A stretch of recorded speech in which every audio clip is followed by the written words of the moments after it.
Hey guys, welcome to a new video. Today I just wanted to make a quick update to Ideogram, something that I learned about the software. For those of you who didn't know, yesterday I made a video on Ideogram, which is essentially a free software tool that I labeled that you could, or basically from the concept of the video, I kind of stated that you could use it for print on demand. But to be clear, Ideogram is a place that it's a software that can create images and text within an image generation, which is pretty interesting. And honestly, it's kind of revolutionary compared to some of the different AI tools that we currently use. It's not where it needs to be currently, but it will be improved, at least from what I could see over time. But with the video that I posted yesterday, I was getting a lot of comments of people opening up my eyes to something that I completely didn't know about, and it was completely news to me. So I kind of want to go over that. In the video, there's many people who referenced the fact that there are terms and policies within the software that kind of not allow you to use the software for print on demand. Like you can't resell the image and things like that, which actually kind of rung a bell once I kind of understood that, because if you look at the name, it's Ideogram. Now I'm not sure what you guys think of that, but the word gram is in there, and I think of Instagram, right? And on Instagram, it's kind of similar to a concept like this, right? You have like a home feed, you have a bunch of images. On Instagram, you can't just take somebody's image, claim that it's your own, and kind of like reuse it from a business perspective. Even though this tool can generate images for you with text, they actually have it in their policies that you're kind of not allowed to use it for print on demand, unfortunately. Not kind of, but yeah, you just can't. Now, once again, that's news to me. I'll be 100% honest.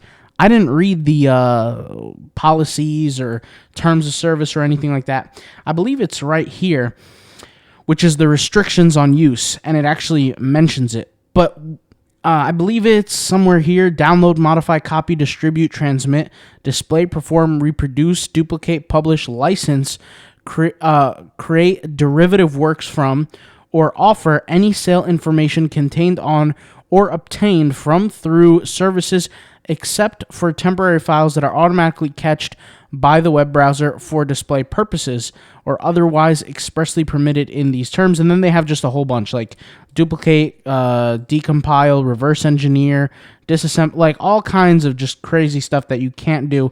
Basically, the point is you cannot use it for print on demand, at least not that I know of. And that's kind of, you could read through the whole entire terms. I'll just be 100% honest and upfront with everybody. I didn't read them.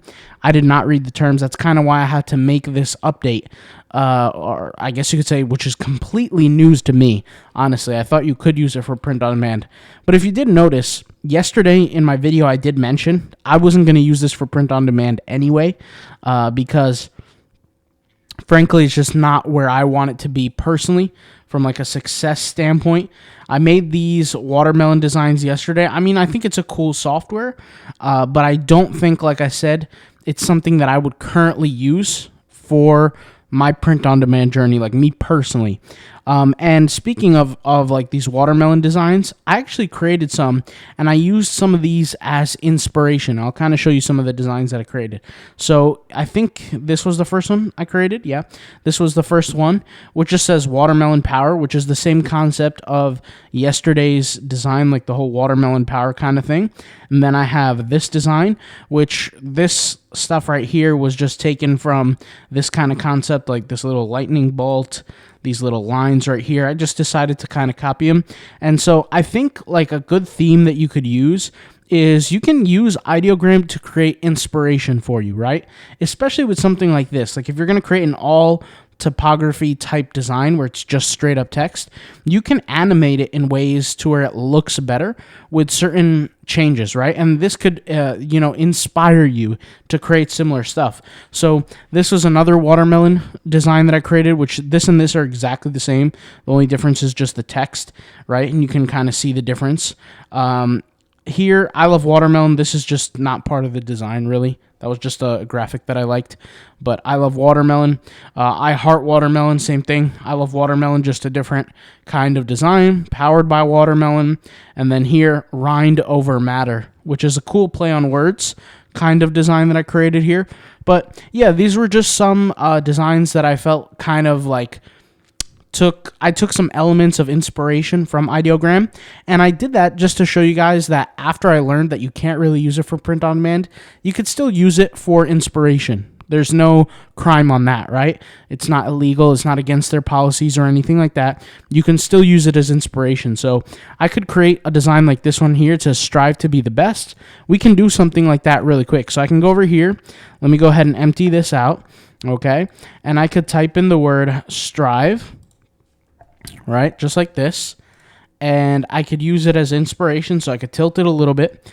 And I could go over here and just take a good look at it. Okay, and then we have a line here to be the, right? So we could copy this over, right? To be the, just like this.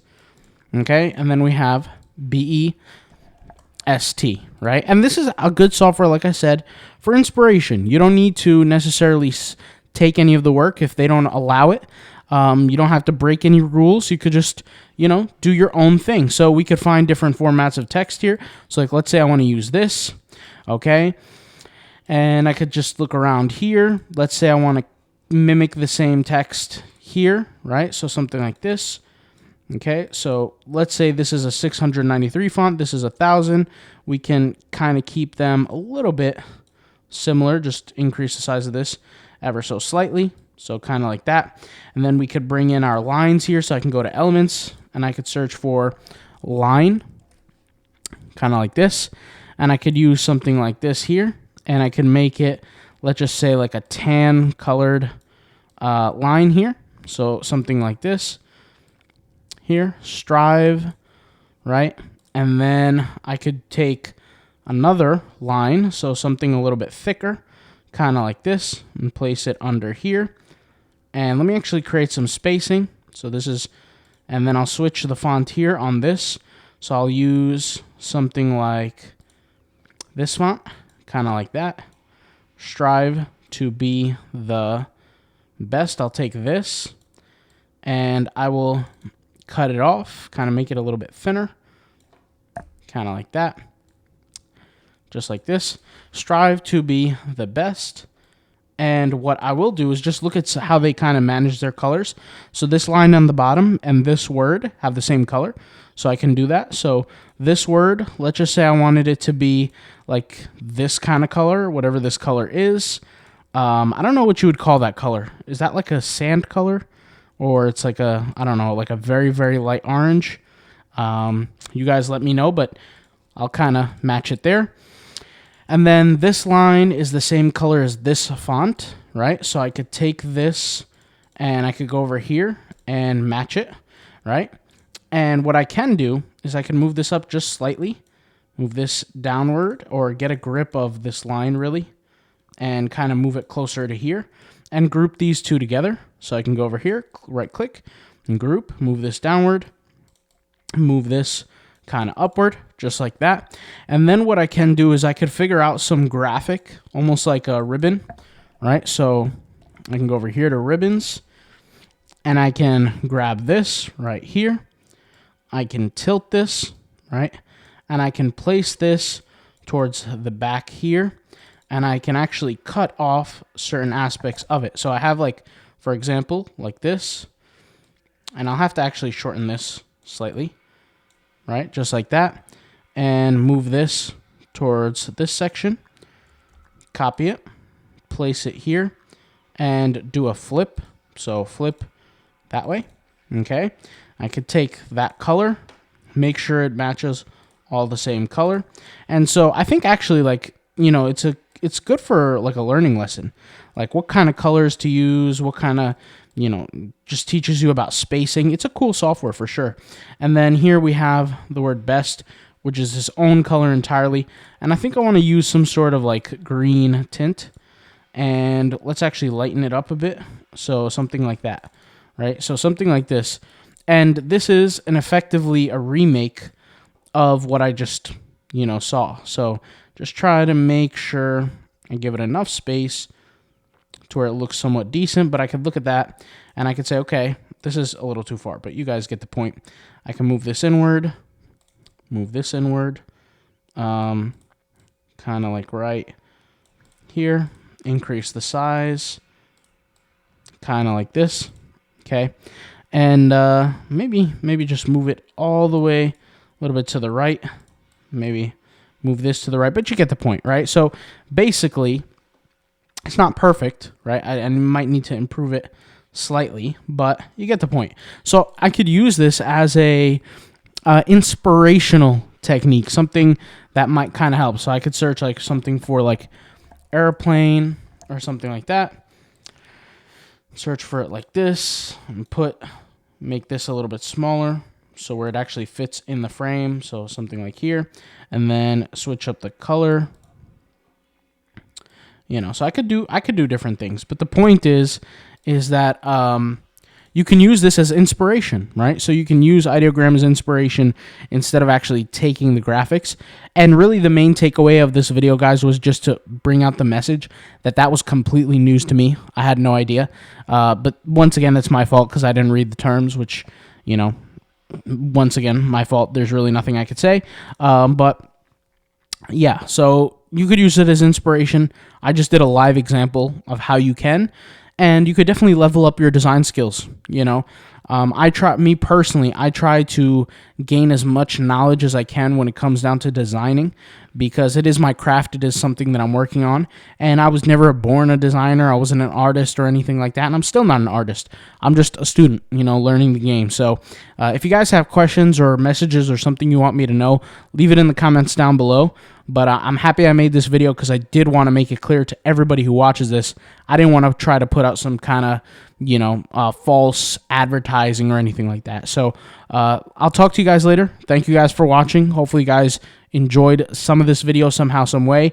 And just out of curiosity, do you guys like this design, by the way, or not really? Let me know. So it says rind over matter instead of like mind over matter. And I tried to create like a watermelon yoga kind of character. It probably would be better if his legs were crossed, but I tried to look for different like crossed-legged elements, and they didn't actually look too good, so I'll figure that out. But you guys let me know, all right? I'll talk to you guys later. Thank you guys for watching, and peace out. Bye.